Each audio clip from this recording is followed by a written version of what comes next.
on the 8th floor, which is satisfying when I'm in a hotel that's quite tall.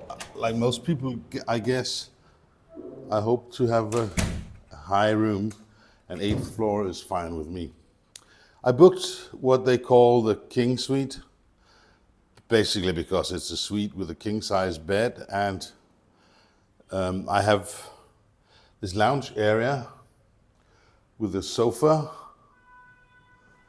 and a TV, and you can make jokes about the TV, but Wimbledon is on right now. So this is that part, the seating area. And then here we have, like, this is the working space. The only thing I would want better would be a slightly better chair if I sit there for a long time editing your YouTube videos. And then there is a true king-size bed, which I already tried for comfort, and I think it is exactly what defines my idea of a comfortable bed. I have the bathroom out here with a bathtub, which I'm probably not going to use, but the main thing about the bathtub is that it will hopefully stop the water from coming all around the room, because there is no shower curtain as I see it. We have the Vietnamese or the Asian bomb gun, which I've gotten used to because I have one at home. And then what I look for in every hotel I book, there is a terrace, and this one is quite spacious with a couple of chairs. I can even invite a guest.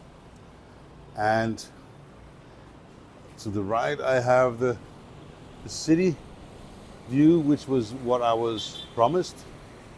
And then when I turn left, I have the sea view, which was not what I was promised.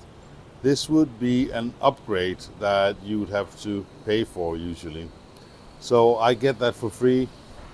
Honestly, to me, it's no big deal, because if the sea was right in front of the room, which it is in no room at this hotel, but if it were, then of course you could sit and look at the sea. But here I have to, stand sideways on the edge of the balcony to see it, and that's not a big deal. However, what I really like is that the sea is very, very close. I believe it's less than 300 meters. This is the best room type they have at this hotel. So you could go at a much lower price than this one. But I chose this one because I like the space and because the price is already low. The price in euros is 18.5 euros per night. And in US dollars, it is 20 US dollars per night. And for me to have a lot of space and comfort, those few extra dollars on top, I believe, are well worth it. So this was the room tour. Some reviews say that this hotel is a bit worn and old, and I can see where they're coming from. But so far, I haven't found anything that wasn't working the way it's supposed to work. So I don't mind that it has been used by other people, given that the price, in my opinion, is not just reasonable, but low. To me, $20 for such a nice room with such a brilliant location is a low price. This is the gym, and people in reviews are not crazy with it. They are not impressed. If you have seen some of my videos, you have seen me as well, and you have figured out that I'm not the gym person. But this sun deck, if you bring a drink or something like that, I think is a nice addition. There's no pool, which is also not what I was looking for. I wouldn't mind if there was a pool, but it's not one of the things that I have on my list of must-haves. That will be on my list of nice-to-haves. And two of the hotels that I've booked for my journey will have pools, but not this one.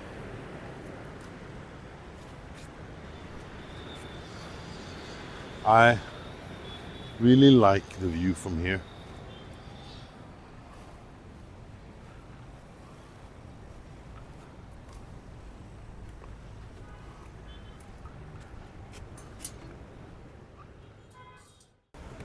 So this is the first day in Danang.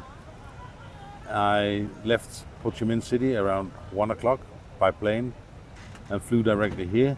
Took a grab from the airport to my hotel, which I've shown you and that I'm really pleased with. Right now, you can't see it. You can maybe see it in the background. I'm sitting in a small beach bar 300 meters from my hotel, and I'm wearing this helmet. Well, to kind of show you that one of the things I've already done today is I went and rented a small scooter, a Honda Cup 50cc, which reminds me of my youth 40 or 45 years ago. But the thing about this small one is that it's easily enough, fast enough in the traffic here, and it can easily take me these places I want to go, but legally. If I rent a bit larger scooter or a small motorbike, I don't have the license for that, which means that I'm also not covered by insurance. And by insurance, I mean actually the insurance that if something happens to me or to anyone in an accident or something like that, I wouldn't be covered. And that worries me. Apart from it not being legal, I think the insurance part is probably the most important part. So I rented that for the next 4 days. I parked it in the basement under the hotel, so I can now safely and happily enjoy the ice cold beer that I just paid $1 for here at the first row to the beach.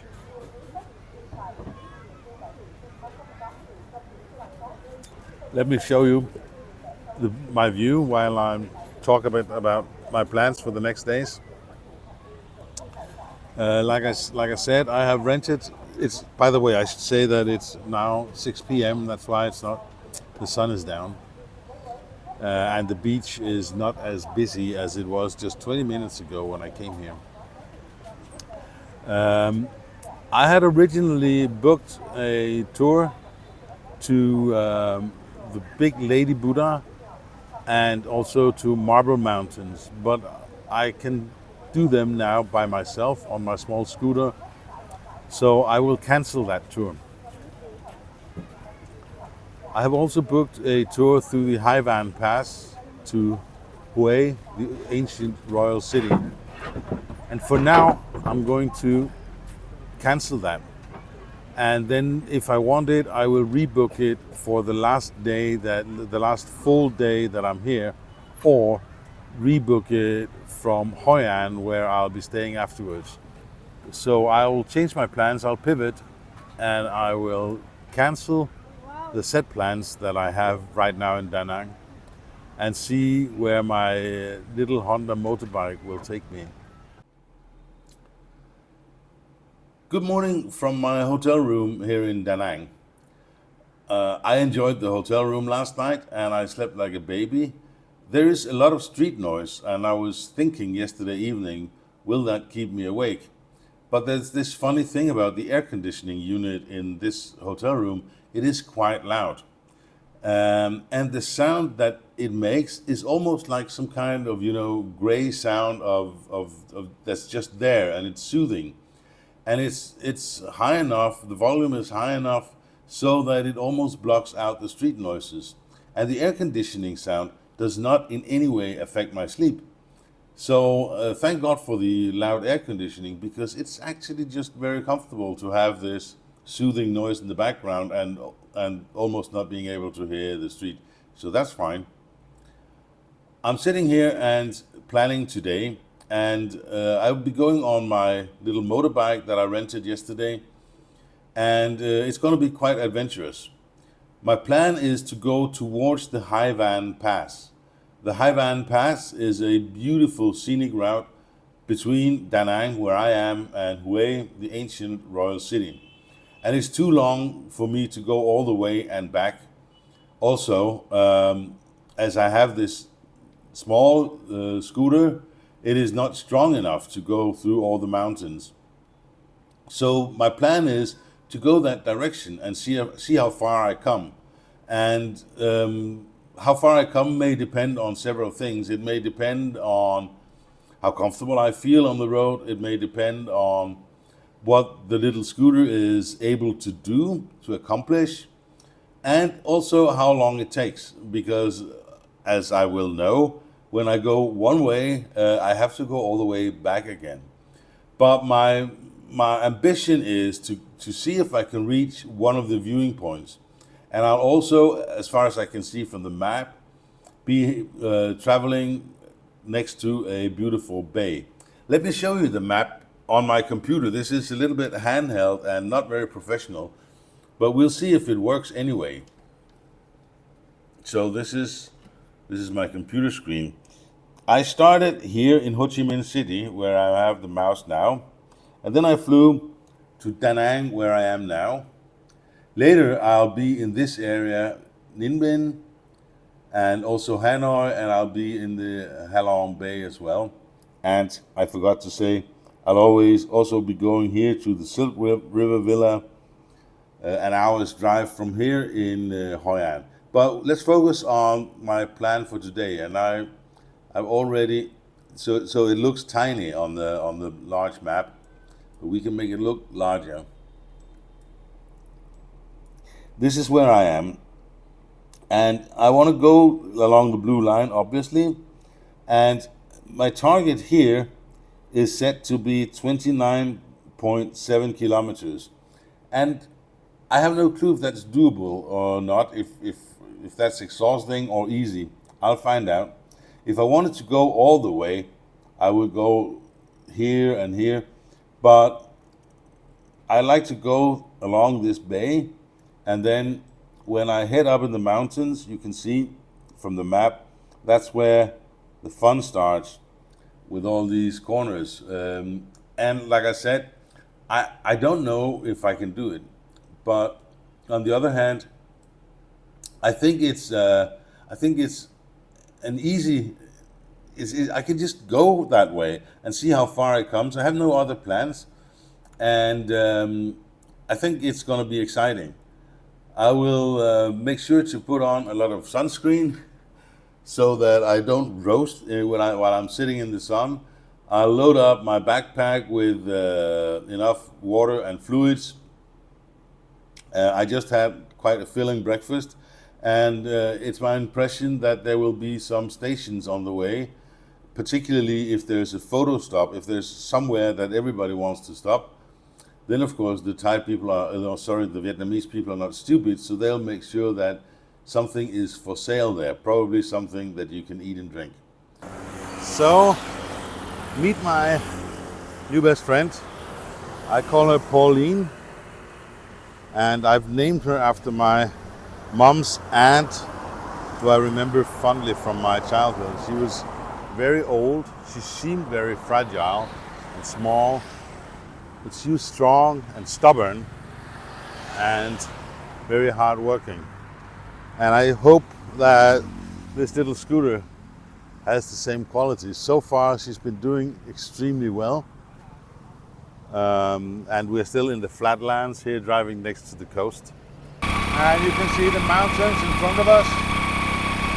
And this is where it gets interesting, because I have no clue how well Pauline will handle the mountains. 10% it said on the sign. So I guess this is where we'll figure out if this is viable or not.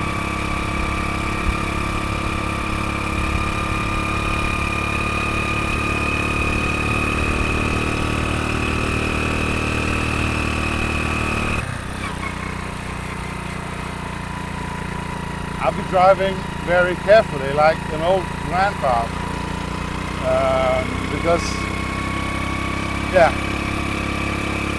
that's just how I like to drive when I don't know the conditions. Honestly, I'm surprised.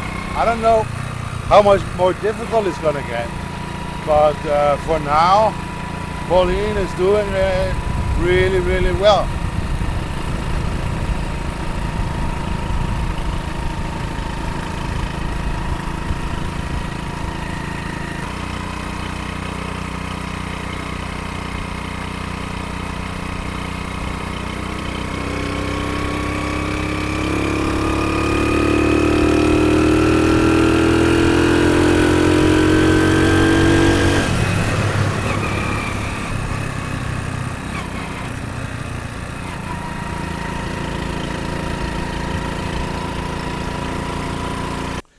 As I don't know how long I'll be able to go. It has gone so well from until now, but I don't know how long I'll be able to go. So I thought that I would stop and share this absolutely amazing viewpoint with you. So if somebody wondered, what's wrong with him? Why is he doing this? Why is he taking this trip? Here's your answer. I expect it to become even better, but this view of the bay and then Danang city in the background, that is absolutely breathtaking.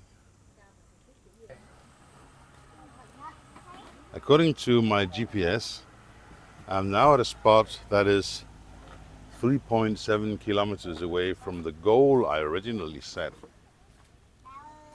So it's undoubtedly doable. I'm taking yet another break, because why not?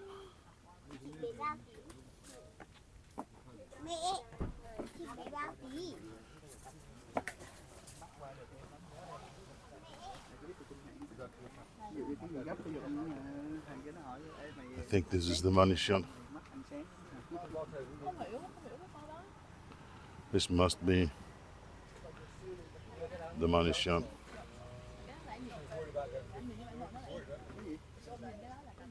Here we go. I'm sure I look cool with the helmet on and the sunglasses. I'm close to the summit.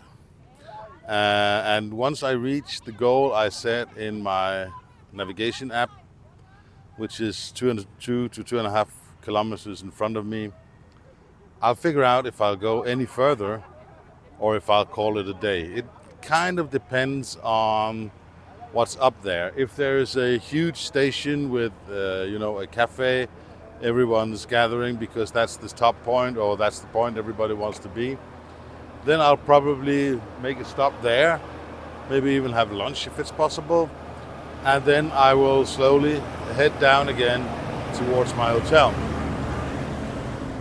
Because I found out what I came here, what I was looking for. Is it possible to drive the Highland Pass on this little scooter, Pauline? And the answer is yes.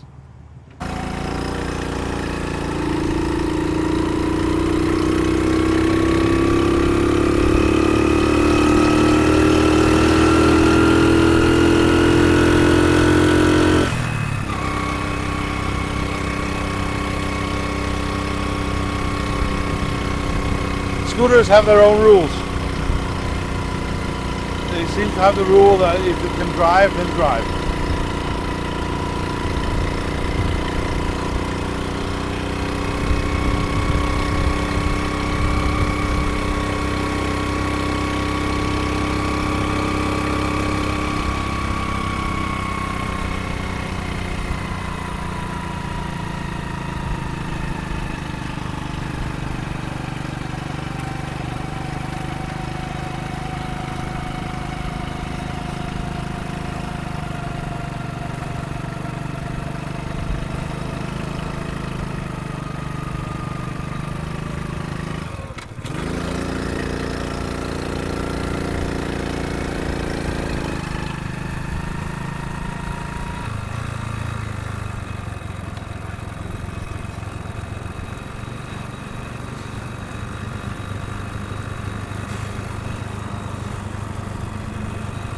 This was the summit. Now I'm driving downwards.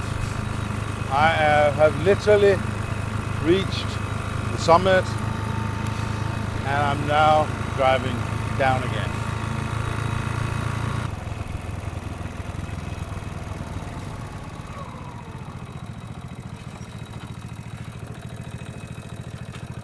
I'll turn around here and head back to the summit where all those restaurants or whatever it was were to be found. And then I'll say I reached my goal.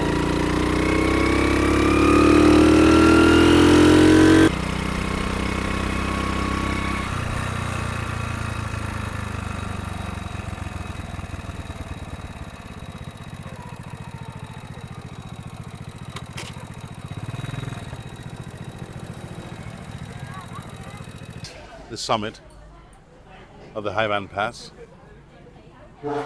and quite frankly, or at least I think it is, I can see that the road in the background is also going upwards again. So I don't know if this is as high as it gets. Also, I really don't care. I set out to go as long as I could, or as long as I wanted to, through the Haivan Pass. And honestly, I wasn't sure if I would succeed.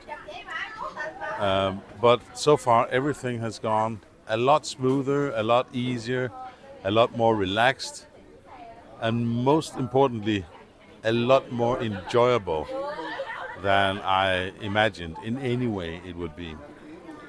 I have enjoyed myself so much during my trip up here, and I'm really, really happy that I decided to do it. This has been, I think, so far the highlight of my whole trip to Vietnam. So I'm now going back to Danang City.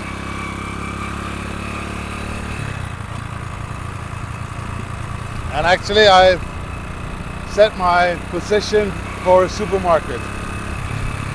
If I had set my position for the hotel, the way would be 41 kilometers.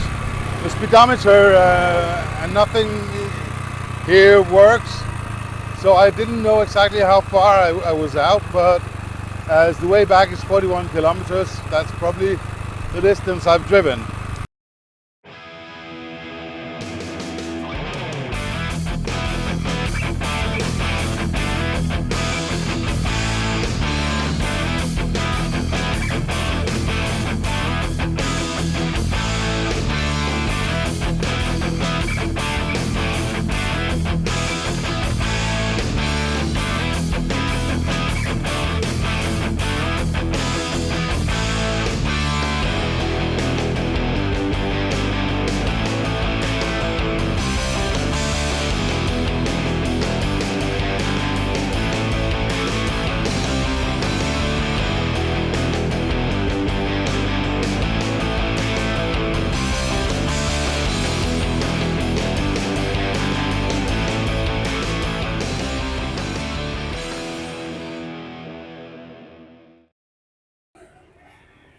I'm back at the hotel, but not inside the hotel. Outside on one of the sides is a small cafe, which is, I think, part of the hotel. And I'm enjoying my new favorite treat, which is the Vietnamese milk coffee with ice. I'm not a big fan of the plastic that we have everything served in here, but I don't think I, as an individual, can fight it. To wrap up this day and the trip to the Haivan Pass, it has been absolutely amazing. I was not sure, like I said in the beginning, I was not sure if I could even do it. And it turned out that it was absolutely doable, and it was not stressful, and it was beautiful, and it was just everything I could have wished for. I didn't imagine that it would be as great as it was.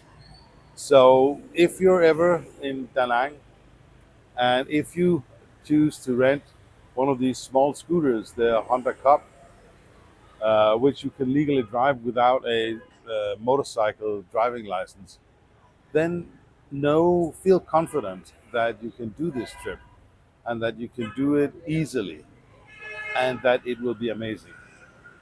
And I think that wraps up what's in my head and what's in my heart, because I'm actually almost high from this experience, really enjoying it.